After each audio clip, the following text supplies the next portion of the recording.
All right. Good evening, friends. We still have a little time before we officially start usually, but I am getting us started just a bit early because we have great announcements and church business to cover. So we might as well spend some time on very important things in the life of the church. So first things first, you should have gotten an email today that was about an upcoming called business meeting. So this Sunday, November 14th, there will be a called business meeting on Zoom. The link is also via email, but that's going to be about the budget. So check your inboxes, get excited. You get to talk budget and have all kinds of interesting thoughts about what is in store for Highland in the next year of our church. So this is a really important one to be there for and to be informed and excited about. So again, that is happening this Sunday, but you can get a jump on getting excited about it now. You feel enthusiasm for numbers. The other thing that's happening on Sunday is Reverend Emily Hull McGee will be here. I am so excited because her time here in this congregation predates my own experience. I have heard such lovely, lovely things. And cannot wait to meet her. And I'm sure those of you who have known Emily before cannot wait to hear her preach again. So again, just really being ready to show up and get excited and give her a big welcome for her return back to us. So don't miss that on this upcoming Sunday. We have lots of good things going on. Speaking of good things, I was talking casually with a couple of folks here, but amazingly, we are really zoning into Advent and the giving season. So I want to go over some things that were in the newsletter. They are opportunities to give in ways that are really lovely shows of support as we kick off Advent this year. The first is that Highland will be doing its Christmas store again. And so if you're not familiar or if you haven't remembered the Christmas store system, essentially, all of us on the first day of Advent have an opportunity to give toys. You can drop them off in the weeks before, just bring them by office hours, but especially it's great to do it on November 28th, the first day of Advent, when we incorporate some aspects of the hanging of the green, and we will have all kinds of toys that are donations to our Christmas store. Those will be discounted at 80%, and parents who want to do shopping and get really great things for their kids are going to be able to take advantage of that opportunity. And it's such a lovely tradition we do around here. So if you're like me and you love looking at the toy aisle for reasons you can't understand, this is a time to act on those impulses. Be generous and excited and find the toys you think you would have loved as a kid and bring them to that service on the 28th, or you can make arrangements to drop off before. Similarly, in preparation, some of you who've been around a while, I told you there were announcements. Thank you for being with me. So we used to do kind of Bible studies preparing baskets for Highlands Community Ministries, just to make things easy for everyone doing giving during COVID. We're still doing things with HCM, but instead they have asked us to provide blankets and $25 gift cards to Target, Walmart, or Kroger. You can understand that is just a perfect sign of warmth and hospitality as we get into the holidays as well. We will be starting collecting those, myself included. I am helping with this. So you might see me hanging in the commons after the early service, starting around 9:30, 9:45, and before the later service, starting around 11 o'clock. So when you are just really bustling around the commons, you can drop off your gift cards and blankets. That is happening this Sunday, the following Sunday, and also concludes on the 28th, the same day as Hanging of the Green. So keep those giving opportunities in mind. There are lots of ways to be generous and make the most of your own Target trips, which I did when I picked up a blanket the other day. So lots of fun. One last announcement is that next week we will be doing Cloud of Witnesses again. It feels like we were just there, but we've actually had 5 weeks of this nice, calm meditation. And so we will be doing interviews again. Thank you, Bob, for always running that. So Cloud of Witnesses will be here in the sanctuary the same time next Wednesday. Something to look forward to. So yes, that's it. Can you tell I'm out of breath? Yeah, we got all those announcements. If you have questions about them, Many announcements are also highlighted in the newsletter or in your inbox with the budget info. So we're going to enter into a time of prayer requests. And right now, I just have, especially on my list of people holding near and dear to my heart, we mentioned over the last couple weeks that Becky Beery and Becky Smith both had procedures. And then also Jeff Gray had an unexpected surgery that he is having recovery from right now.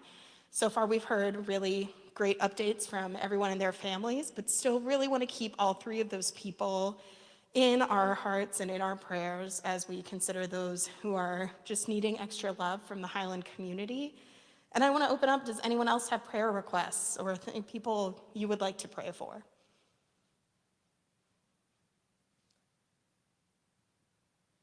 All right. Well, I invite you to join me in prayer then. Loving God, we thank you for this opportunity to gather. We thank you for all who have spoken in this series so far, and for Renee, who will be closing the Go in Peace series with us this week. God, we ask you to be with Becky and Jeff as they are on their healing journeys. May they be surrounded by your love and the love of this congregation. And God, for all of those who are also in need of love and support and kindness in this world, may we leave this peaceful space to be your hands and your feet in our Louisville community and beyond. Thank you for this calm, contemplative evening. And in your name we pray, amen. And now I'm going to invite Renee up. Renee is going to be sharing with us this evening, like I said, our last person in the series, so I'm excited to turn it over to you. Thanks, Erin. All right. I'm going to get settled here for a second. Can you all hear me? I am very soft-spoken, and even on Sunday morning, Kathy came up to me after the 8:45 service, and she said, I'm very echoey right now. She was like, direction, Renee, diction and direction.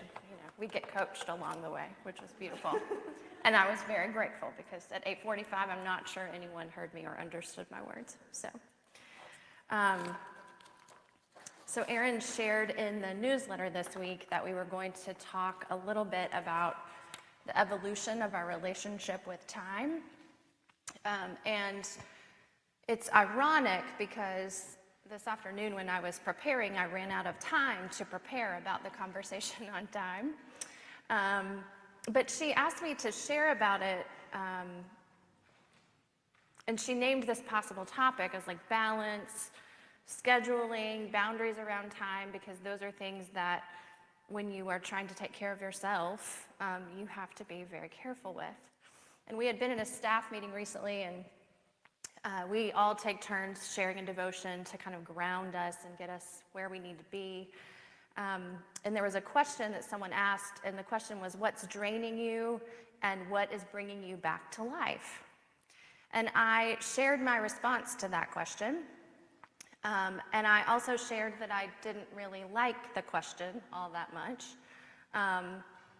because at the core of it is wondering and issues of time and energy and responsibility and simplicity and complexity and meaningful living. And those have all been changed and transformed by the pandemic, and I wasn't really ready to talk about them. But she thought that was vulnerable and powerful and impactful, and that I should talk about it with you. So here we are. Yeah, can I help you?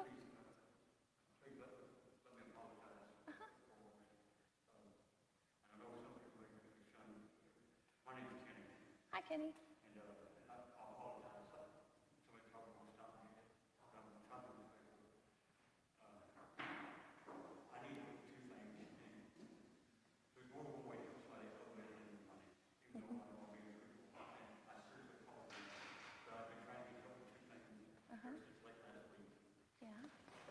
Yeah. I think Walter can. Oh yeah, Walter can help out. And Bob can too. They're just going to chat with you for a second, okay? Yeah, it'll be okay. Well, they're going to chat with you, Kenny, okay? All right. Thank you, Walter and Bob, for helping Kenny. Okay. So first, I want to start by sharing a story. And it's from yesterday.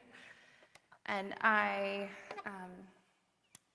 picked up our daughter from school early, and we ventured to Walgreens to get her COVID-19 vaccine.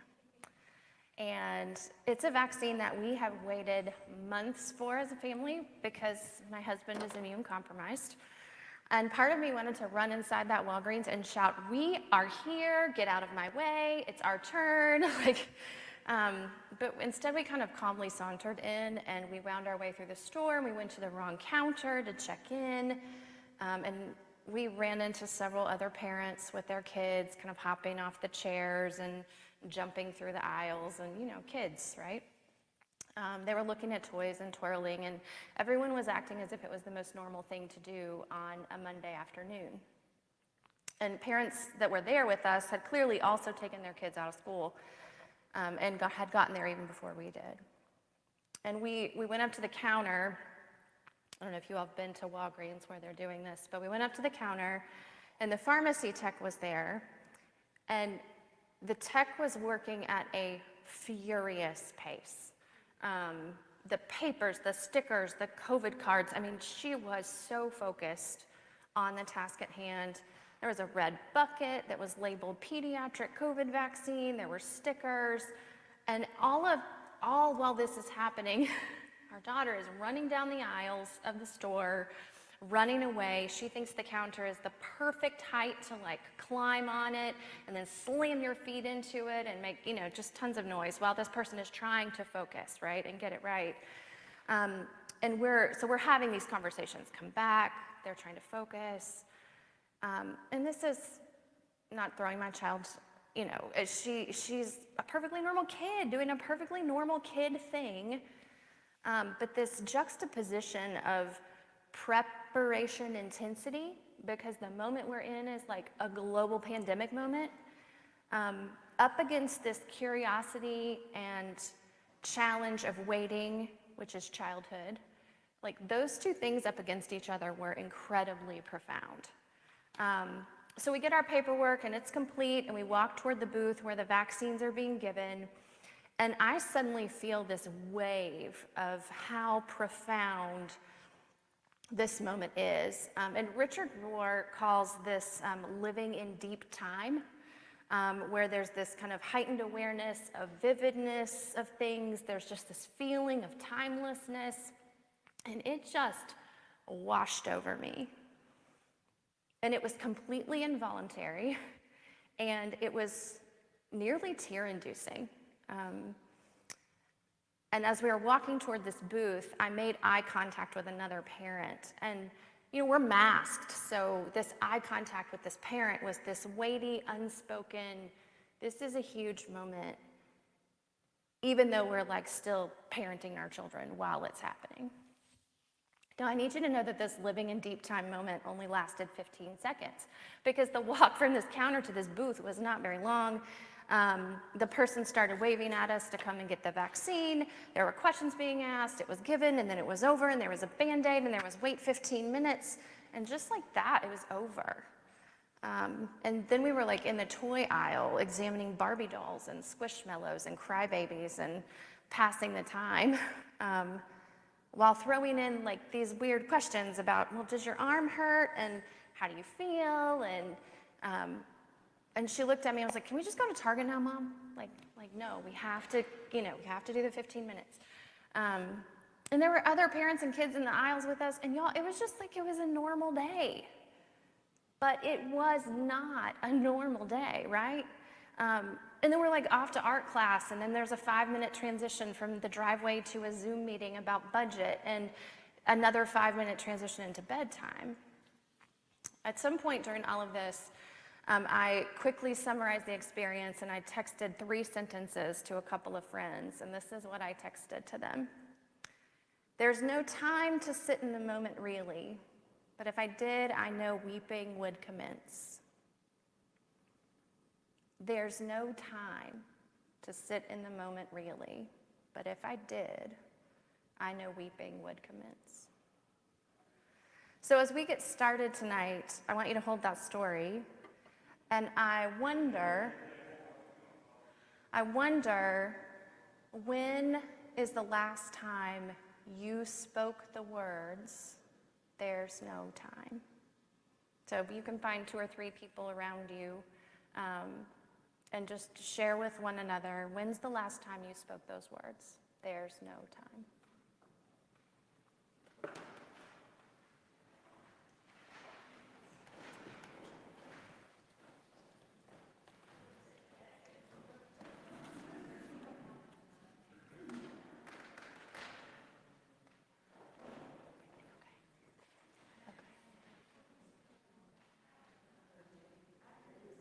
And introduce yourself if you don't know one another.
So I'm curious, are you close? Has everybody had a chance to share? Yeah, okay. Shout them out. When's the last time you said there's no time? Or if you don't say there's no time, shout that out too and lie and tell us the secret.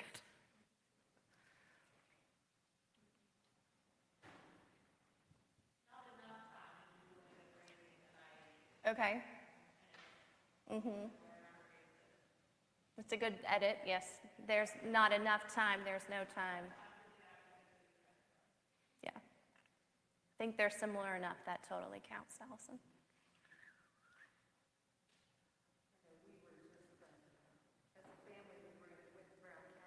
Mm-hmm.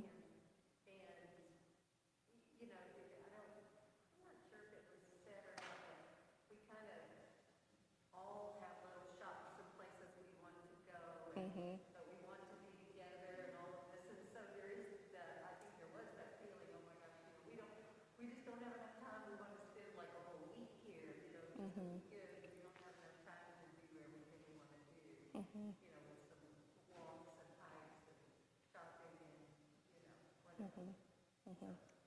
So there's not enough time on a trip to a place you love to experience everything you want to experience. Okay. Anybody else? Miriam. Mm.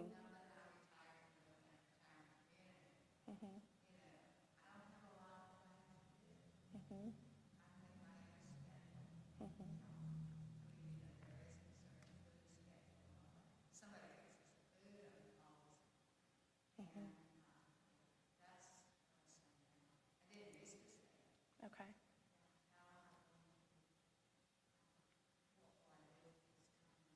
Okay.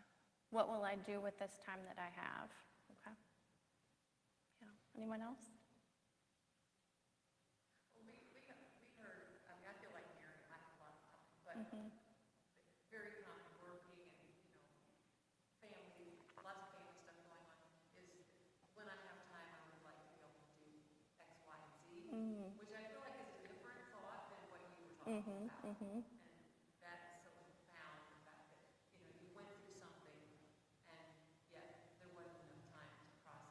Right, right.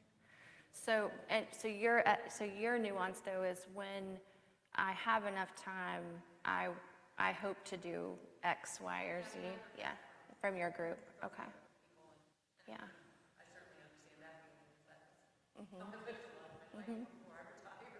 Sure. Sure. Okay. Yeah. Okay. I love that you edited and nuanced the question because I think that is necessary in any conversation about time because we all come to time with different scenarios, different things that fill our day, and we're gonna get into that a little bit more. So to finish that story, shortly after I texted that to some friends, I was on the way to Target, and I found myself weeping in my car. And you might think that that was because suddenly the moment had time to be processed, and maybe that was part of it. But as I kept thinking about tonight and this conversation we were about to have, there was a larger question in it that was weighing on me. And it was why, after 19 months of pandemic living, am I using phrases like, there's no time again? Because pandemic, it dramatically shifted, at least my relationship with time, energy, and meaningful life. And so I'm reading this book. It's called 4,000 Weeks, Time Management for Mortals. It's by Oliver Burkeman. And I'm going to confess to you from the very beginning that I'm only about 50 pages in and that can be dangerous to use a book for a class that you're only 50 pages into. But so far, you can see like how much I've highlighted and underlined and exclamation pointed things. And so I think it's a good recommendation. But if you read it and beyond page 50 it's not, then I'm sorry. But I'm reading this and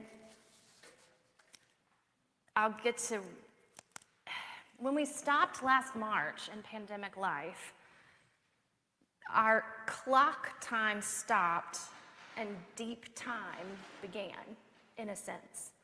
I mean, clock time we know, and Berkman talks about that in this book. Clock time we know, it's calendars, it's clocks, it's schedules. Time becomes a resource that we either wisely use or we waste it, right?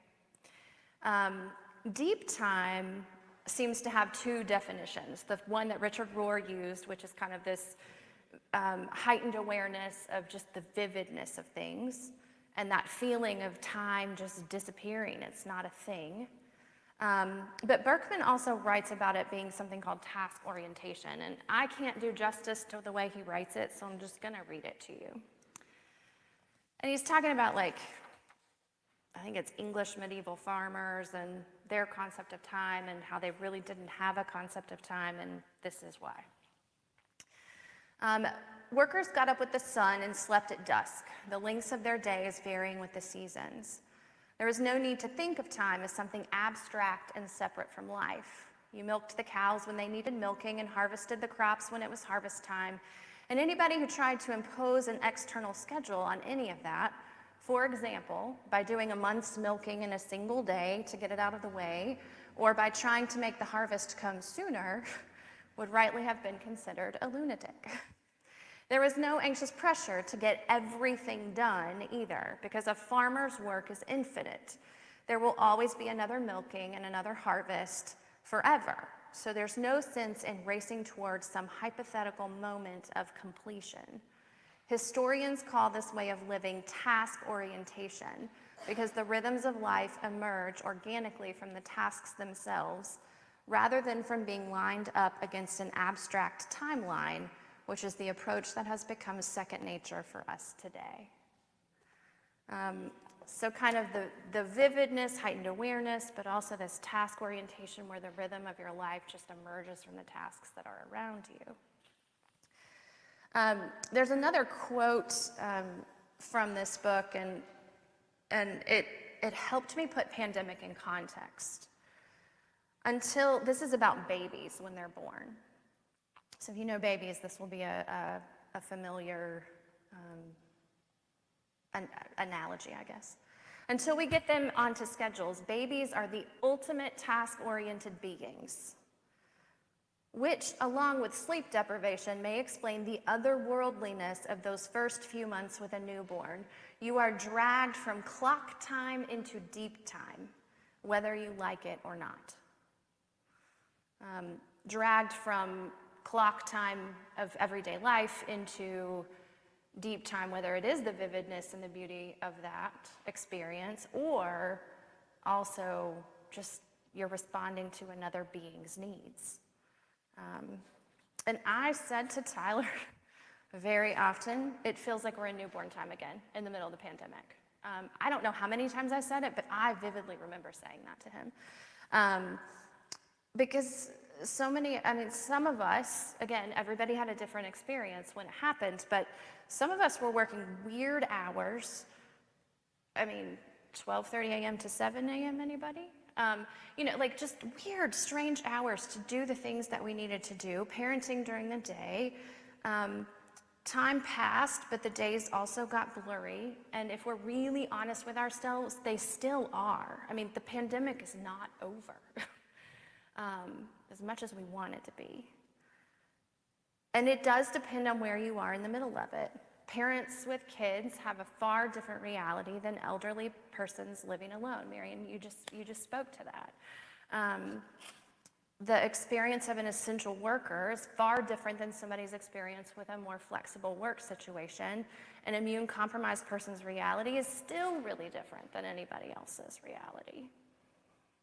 But the whole experience was odd for everyone because none of our rhythms were the same. It didn't matter what we were doing or what our experience was, everybody's rhythm changed. And our energy and how we put that energy out into the world in the time that we have also was expended on different things, and we all reacted to it differently. Some of us, and you don't have to raise your hand, but I am kind of curious how you reacted. Actually, don't raise your hand because we're going to talk about that in a minute. Some of us loved the stoppage of time because sometimes life feels like a rat race that we can't escape, and so it felt relieving to stop time. Some of us really loathed the stoppage of time because the only life we knew evaporated in an instant, and it was hard and difficult to rebuild a new reality. Some of us were really lonely. Some of us were more creative. Some of us were less creative. Some of us fought reality, and some of us accepted it, and on and on and on and on you could go, right? But whatever it wasn't simple, it was complicated, and it was exhausting. But pre-COVID life wasn't simple either, and it also was complicated, and it also was wearying. So even now, we're kind of in this weird in-between, right? We're kind of moving toward post-pandemic, but it's almost winter. We'll see what happens. But there's still hope. I went to Walgreens yesterday with my 5-year-old. There's hope. So we're still in this kind of weird space, and we're bouncing between clock time and deep time, just like I did yesterday in Walgreens. And so I'm wondering how you react. How do you process that kind of bouncing back and forth between when it's not simple It's really complicated and it's exhausting. So take a minute just for yourself, because that's a vulnerable question. And think about that. And then if you're willing to share, after a minute, I'll invite you to.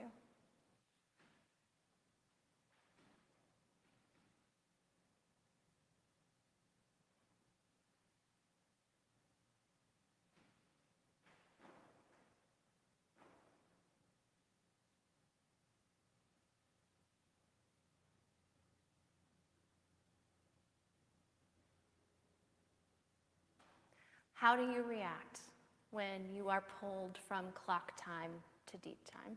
Whether it is a really intense transition, like pandemic stop was, whether it's a moment like I experienced in Walgreens, or any other, I mean, it doesn't have to be pandemic related. It could be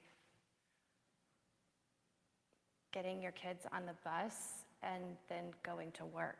Like, it could be your parenting identity to your work identity. It could be your caring for an elderly parent identity switching to your work identity. Does this make sense? Like, how do you shift? How do you react to that?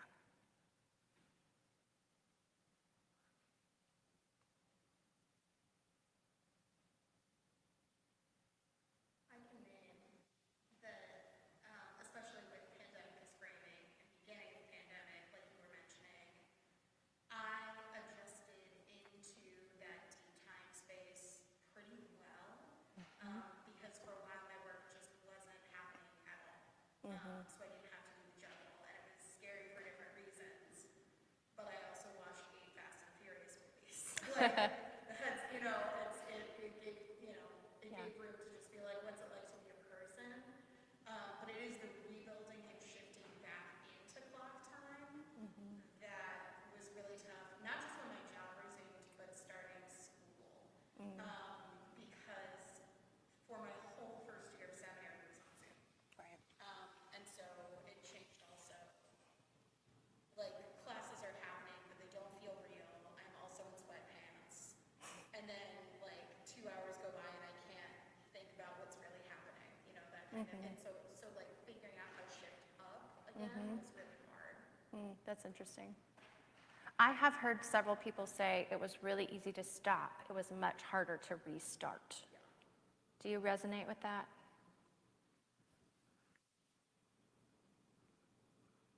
Any other? Yeah.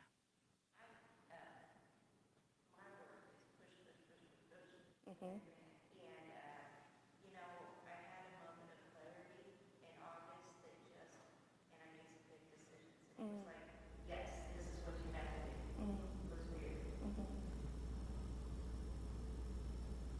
Isn't it amazing when those moments of clarity come in the midst of the intensity? Yeah. Anybody else?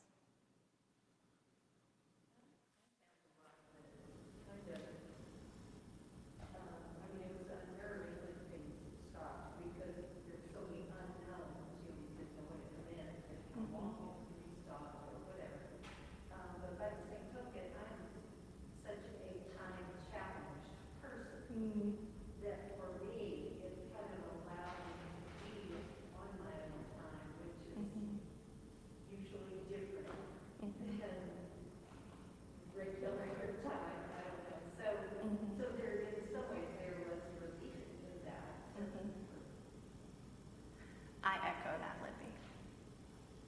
I echo that. That was my experience, that it just stopped and we could breathe. Like, that felt like a gift to me at the beginning. Yeah. I think for me, two things. When it started, one, as a strong introvert, this is great. I can have all this time to myself. And then specific to our situation, we had just finished a major housing renovation, and there was tons of stuff locked up in the wrong room. So we had to get this several weeks to just do nothing but hour after hour, unpack and put things back. However,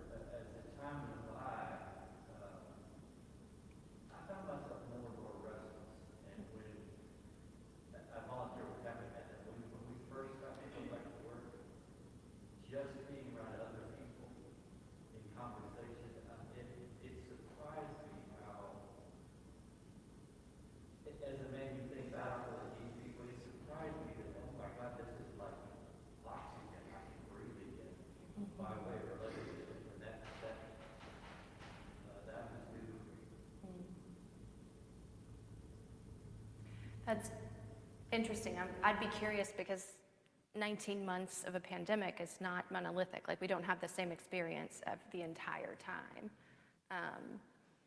And I imagine a lot of people experienced a shift of any kind of variety. As a fellow introvert, I resonate with that too, Bob. I got tired of being alone, which is saying something. So that and I think that's part of why it's complicated. You know, it's not simple, it is complicated, and part of the exhaustion we've experienced has come from the fact that it's not the same. It keeps changing. I would say the staff often, it felt like every 6 weeks there was something new to digest, something new to adapt to, something new to create, some other way to engage time. Every 6 weeks, that's exhausting, right? There's a book I have on my shelf. It's called More Than Enough by Lee Hull Moses. And she has a quote in this book, and it says, "I want to live in a way that acknowledges that life is not simple at all, and that we can live faithfully in the midst of it anyway." And Oliver Burkeman says it a different way. "So long as you continue to respond to impossible demands on your time by trying to persuade yourself that you might one day find some way to do the impossible, you're implicitly collaborating with those demands. Whereas once you deeply grasp that they are impossible, you'll be newly empowered to resist them and to focus instead on building the most meaningful life you can in whatever situation you're in." I loved both of those because they talk about our faithful existence in our shape of time. I mean, we're not, medieval farmers, right? We can't be. We don't live in that season. But living faithfully in the midst of whatever you're in. And that looks different for everyone, but is really hard, isn't it? I feel like that was the challenge that all of us were up against, and maybe still are, as we move toward kind of a post-pandemic world. So some of the questions that I keep reflecting on are questions about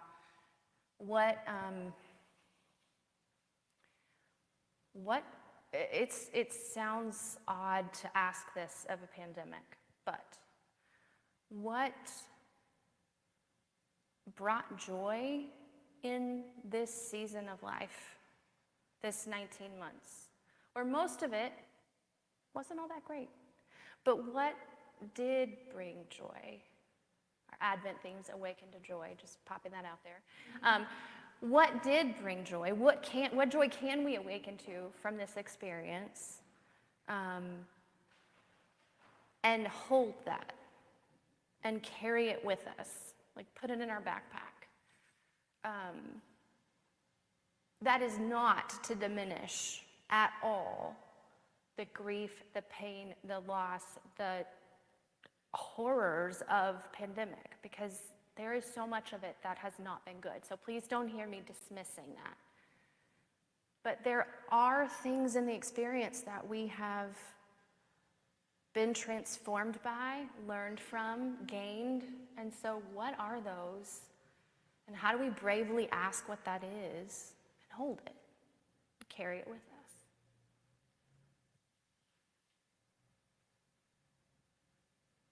Does anything come to mind? I wonder.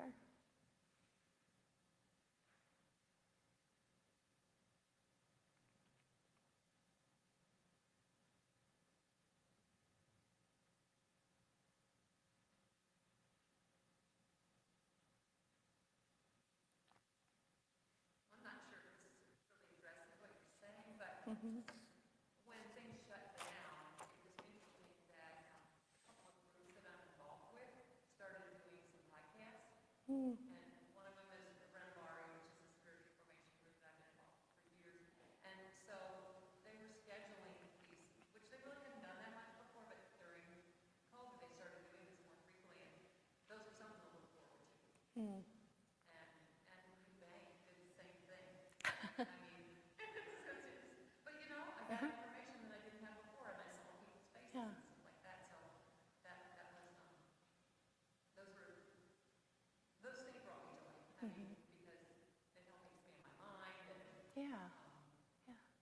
When, what I hear in that, Jenny, the group being shut down forced a different way of being creative and connecting, right? And so that creativity, that ability to allow a difficult situation to change what you create, what you share, how you grow and learn, like that's something to hold on to and carry.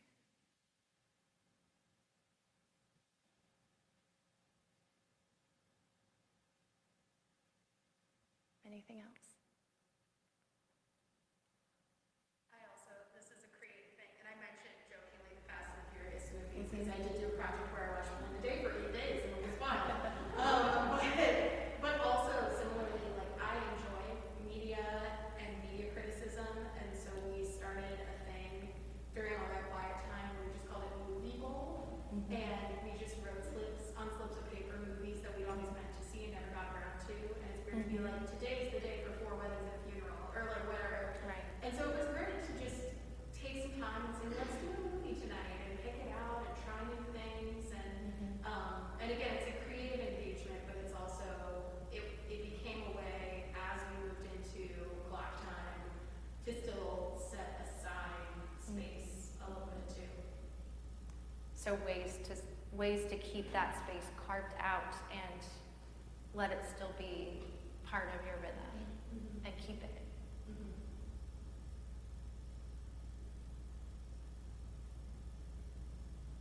Anything else?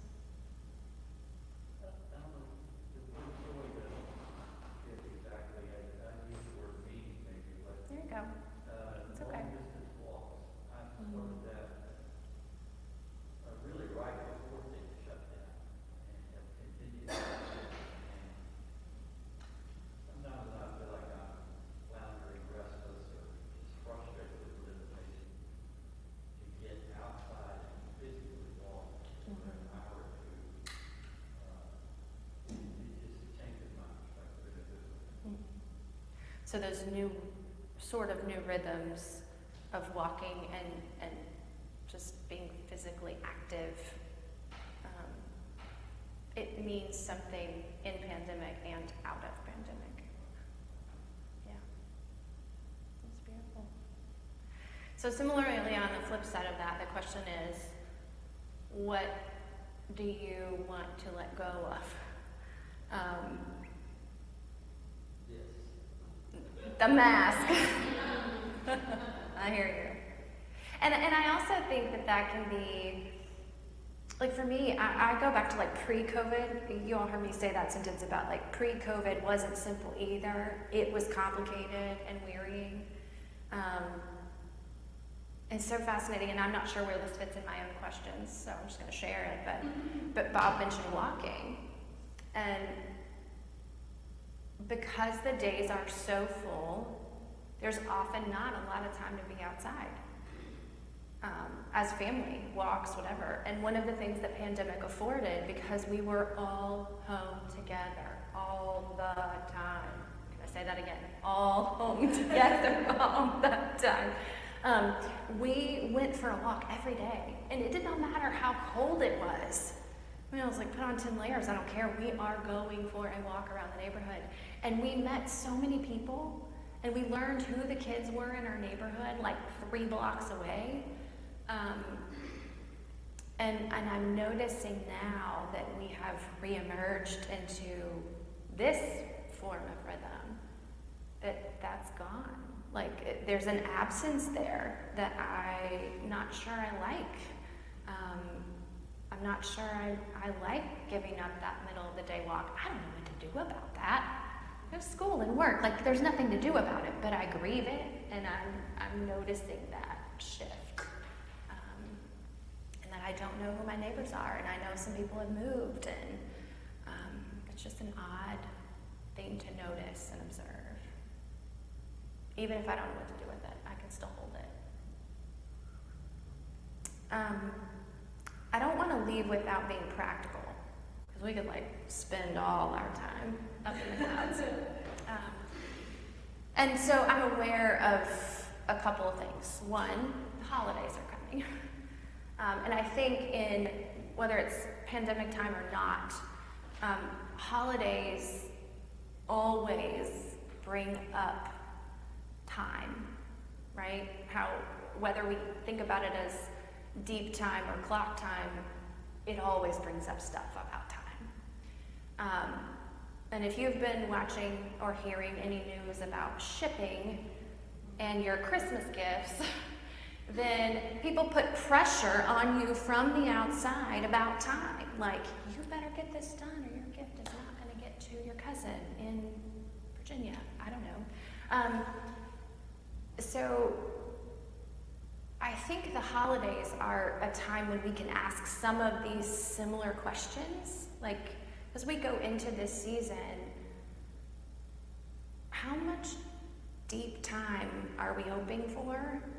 And what are the ways that we can search for it and look for it in the midst of what we're doing, so that clock time doesn't totally take it over? We can't escape it, right? Like, we live in modern times. We cannot escape the clock and schedules and things we have to do. We just can't. But we can insert some thoughtful processes that don't have to be fill out this 15-page document about your holiday life, which, if you are a parent, they seem to be everywhere. Like, how you're going to juggle all your holiday stuff. It doesn't have to be that. It can be simple. There was a resource I looked at right after Easter, when we were sort of emerging out of pandemic and headed towards June, by a woman named Tracy Smith, who is a pastor at a Presbyterian church in outside Chicago, Elmhurst, Illinois. And it was whatever your boulder size idea is, make it a pebble. And I loved that, because our tendency is to think, the holidays are coming. Let's have a boulder-sized idea for the holidays. And what if we just reduced our expectations, and it was a pebble-sized idea instead that was manageable and thoughtful and allowed us to have some of that deep time that we might be craving. The second, also a Tracy Smith recommendation, I'll give credit where credit is due. During pandemic, she posted something about a Sabbath minute. We talk in church and have for ages. It's an ancient practice about taking a day of Sabbath. Well, we live in modern times, friends, and we know that a whole day of Sabbath is really, really, really, really, Oliver Berkman would probably say, impossible. And so she was talking about this practice of Sabbath minutes. And it was, find a 2-minute piece of music and take your deep time for 2 minutes. Take your Sabbath time for 2 minutes and let that be something that soothes and nourishes and comforts your soul. Because you can do 2 minutes while you're driving in the car. You can do 2 minutes while you're walking to the vending machine at work to get a Diet Coke. You can do 2 minutes anywhere. That Sabbath, it doesn't have to be this 7-hour chunk of time. There are ways that we can build it in and nourish ourselves along the way. Another interesting thing, and I'm going to come back to the question that I avoided at the beginning because I didn't tell you my answer. I don't know if you noticed that. The question about what is draining you and what's bringing you back to life. And my answer to that question was, that which is draining me is also what is saving me. I'm not sure I said it quite that eloquently, but as I've thought about it, what is draining me is also what's saving me. And the reason I said that was because, let's take parenting, for example. The hardest work I've ever done in my life. But it's also very joyful and rewarding, and something our family waited a really long time for. That was a painful wait. So there's a lot of joy in that, even though it's the hardest thing. Walking with a chronically ill, immune-compromised spouse through a global pandemic, hardest work ever, but also so much joy when that booster shot comes or the third vaccine gets approved or your kid can go to Walgreens and get a vaccine. So what is draining me also gives me life. What is draining me is also propelling me and compelling me forward. Does this make sense? Okay. So I guess I invite you, and this does not work in all situations, so please don't hear me say, therapists in the room, that you should always assume that what drains you is going to save you, because that is not true. But there are some things that do, especially those everyday things that are just kind of normal difficulties and challenges of life. Does that make sense? How'd I do, Libby? Okay. I know who my therapists are in the room. It doesn't mean they're not going to be in tug of war with each other sometimes, but they can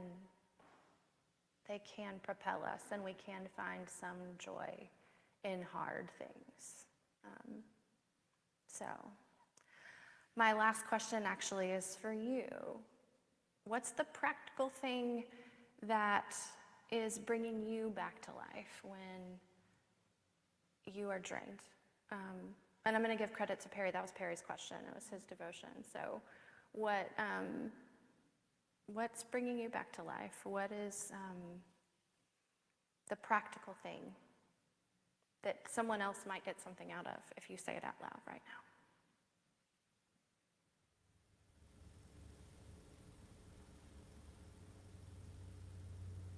Live time with friends. I think that's what I get the like time in the community that I care about. Time with friends, time in a community you care about. Well, I feel like a broken record because I'm always mentioning volunteering. But, you know, that got me out of the pandemic. I mean, when they closed down, and then I was able to come back by myself, and then come back a little more, and now it's just, You're an ambassador for volunteering, Jenny. And all of your organizations are grateful for it. but, it's fun to have new people coming in. Yeah. That want to volunteer, and they say the same thing, oh, yeah, I just need something else to do, so. Anyway, great to get them on board. Yeah, it's beautiful.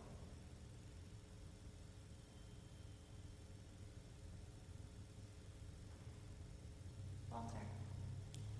So, during COVID, I found myself getting higher and higher, making sort of assumptions, this is the way it is, this is the way it is. But then that's about COVID, about whether I was living my life. And it was high pressure that didn't do well with it. And when I took some time to try to reframe it, it's the same situation, but if I could look at it in a different way, it's really opened up. I feel freer, I feel alive, just by reframing what I was in. And it's helped me a lot. Did y'all catch that? The reframing of that kind of applied pressure that you put on yourself, am I saying that correctly, Walter? And reframing it and giving it a new frame. Yeah. That's wise. Yeah. Anything else?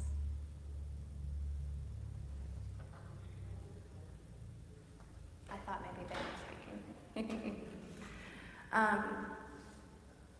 I wanted to come back to my original story.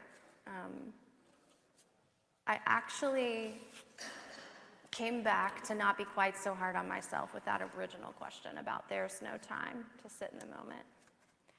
Because I think one of the gifts of pandemic was that it offered a moment to step outside of at least myself. I don't know if you all experienced this, but to just kind of step outside of everything and look at it. And there were so many pandemic moments that required moving back and forth quickly, at least for me, between clock time and deep time. It happened a lot. And so after reflecting on that question even more, and even just in this hour, frankly, with all of you, which is why we do these in community. It's good to have conversation in community because it sharpens us in good ways. And it's actually okay to bop in and out, right? It's okay that in that moment I was able to see the deep time, the clock time, the deep time, the clock time, that I was able to step outside of it and see it and hold that. Doesn't mean I lost it just because I couldn't process it right then. So I said that to say I wasn't so negative on the other side of that question. It's actually a gift to be able to know that we can do that, that we have that capacity. And I'll remember that going forward. So I invite you to remember that too, if you find yourself in a similar situation. Our relationship with time is different because of pandemic, whether we have noticed it or not. And so I'm curious to see where it takes us as we move into whatever post in between pandemic, whatever looks like. Okay, so Aaron's going to lead us in a meditation to end.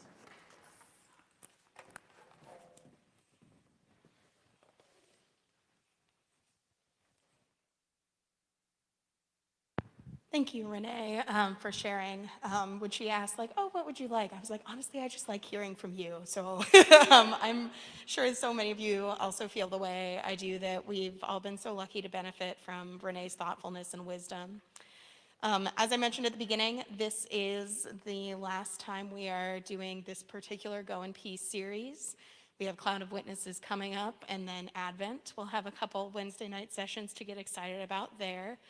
And if you have enjoyed this, or if this has sparked something in you that you would love to have as part of Wednesday night, let me know, because I'm about to enter into that space of imagination with our ministers. So just a word of gratitude to say thank you for being here, and thank you for being part of this series. I hope it has been good for your souls and good for those of you who join us online. I'd love to be in community with you. So we, most nights we've done this, have said the night prayer together, but especially because this is our last time for some meditation, I just invite you to situate yourself, kind of release some tension, however is comfy. If that's a little shoulder shake or settling into your seat differently, you may close your eyes if you want, take deep breaths or slower breaths. And I'm going to just lead us in a meditative reading of the series favorite, the Night Prayer from the New Zealand Book of Common Prayer. So I'll give you a moment to settle. Give you a moment at home if you're getting comfortable. And now we pray, Lord, it is night. The night is for stillness. Let us be still in the presence of God. It is night after a long day. What has been done has been done. What has not been done has not been done. Let it be. The night is dark. Let our fears of the darkness of the world and of our own lives rest in you. The night is quiet. Let the quietness of your peace enfold us. Enfold all dear to us and all who have no peace. The night heralds the dawn. Let us look expectantly to a new day, new joys, new possibilities. In your name we pray. Amen. Thank you, everyone, and for the last time this year, go in peace.